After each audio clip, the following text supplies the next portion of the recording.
بسم اللہ الرحمن الرحیم۔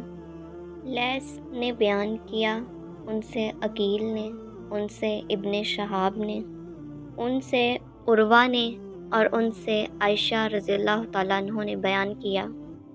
دوسری سند امام بخاری رحمۃ اللہ علیہ نے کہا، اور مجھ سے محمد بن مقاتل نے بیان کیا، انہوں نے کہا کہ مجھ سے عبداللہ بن مبارک نے خبر دی، انہوں نے کہا کہ ہمیں محمد بن ابی حفصہ نے خبر دی، انہیں زہری نے، انہیں عروہ نے، اور ان سے ام المومنین حضرت عائشہ صدیقہ رضی اللہ تعالیٰ عنہ نے بیان فرمایا کہ رمضان کے روزے فرض ہونے سے پہلے مسلمان عاشورہ کا روزہ رکھتے تھے۔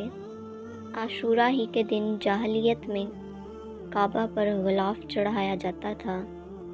پھر جب اللہ تعالیٰ نے رمضان فرض کر دیا تو رسول اللہ صلی اللہ علیہ وآلہ وسلم نے لوگوں سے فرمایا کہ اب جس کا جی چاہے عاشورہ کا روزہ رکھے اور جس کا جی چاہے چھوڑ دے۔